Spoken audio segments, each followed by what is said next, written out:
अच्छा निसार साहब, वो दो कंट्रीज जो आपस में नेगोशिएशन करने के लिए अब से कुछ दिन पहले तैयार नहीं थी, डोनाल्ड ट्रंप की जानिब से हार्श बयानात का सिलसिला जारी था, वो अजीब गरीब किस्म की बातें कर रहे थे। उसके बाद उन्होंने सिविलाइजेशन को ख़त्म करने तक की बात की। फिर उसके बाद एक डेडलाइन दी, डेडलाइन से कुछ घंटे पहले पाकिस्तान ने सिफारतकारी की और अब दोनों कंट्री सीज़ फायर के लिए मान गए हैं। टेम्प्रेरी सीज़ फायर के लिए मानेंगे, क्या समझते हैं ये टेम्प्रेरी सीज़ फायर है या फिर ये परमानेंट सीज़ फायर अब हो जाएगा? और अगर ये परमानेंट सीज़ फायर हो जाता है जिसमें पाकिस्तान ने सिफारतकारी की, पाकिस्तान को ये कितना फ़ायदा पहुंचाएगी ये चीज़ फ्यूचर में जाकर?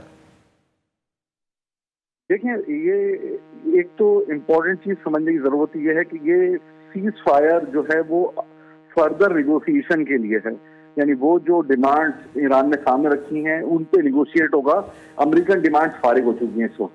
तो इसलिए जो है वो सीज फायर एक लॉजिकल बैकग्राउंड के साथ होगा जो ईरान की डिमांड्स हैं। दूसरे के इस सीज फायर के नतीजे में मुकम्मल जंगबंदी होगी और इसमें मजबूत गारंटर्स बैठ के गारंटी नहीं है कि आइंदा इस तरह के वाकयात जो होते रहे हैं कि मुज़ाकरात के दौरान 2 दफा 9 महीने के अंदर ईरान पे न सिर्फ हमले किए गए बल्कि उनकी आला क़यादत को भी शहीद किया जाता रहा, आइंदा ये वाकयात नहीं होंगे। दूसरी अहम चीजें कि जो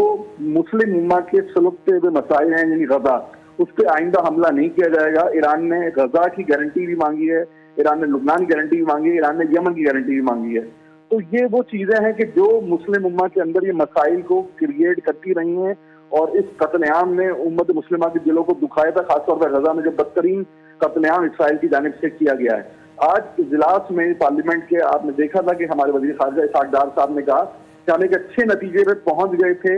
लेकिन इसराइल की जानिब से ईरान पर हमला किया गया और जिसकी बुनियाद ईरान ने रिएक्शन में जो है दीगर अरब ममालिक के ऊपर हमले किए और इसराइल में हमले किए और ये मुज़ाकरात हमारे सबूताज हो गए। तो यानी वो कुव्वत जो इस मुज़ाकरात को सबूताज करना चाहती थी वो इसराइल था और वो इस वक्त बेनकाब हो गया है और वो तनहा हो गया, क्योंकि ट्रंप साहब खुद भी इस वक्त इंतहाई तनहाई का शिकार हैं, आइसोलेशन का शिकार हैं। ना नेटो उनके साथ है, ना खुद यूनाइटेड नेशन उनके साथ है, ना यूरोपीय यूनियन उनके साथ है, ना इवन यूएस की जो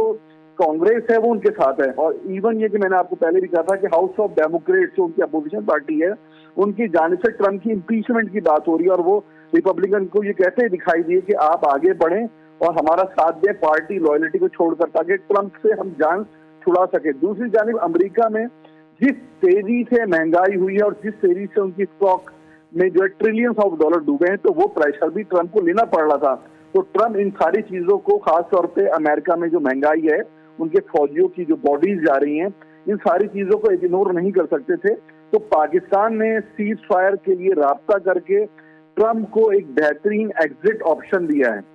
ओके, ट्रंप इस एग्जिट ऑप्शन से निकले और साथ साथ पाकिस्तान ने ईरान का जो हार्ड स्टैंड था उसको भी कन्विंस किया है ईरान को, और कहते हैं ये है कि उसमें चाइना ने और रशिया ने भी अपना रोल प्ले किया है और ईरान को कन्विंस किया है कि इस मामले में थोड़ा सा पीछे हटें और बात को आगे बढ़ाएं। जब आपकी 10 मुतालबात पे डिस्कशन शुरू हो गया है तो आप अपने आप को थोड़ा सा पीछे लेकर आए और ईरान की आला क़यादत की जानिब से इस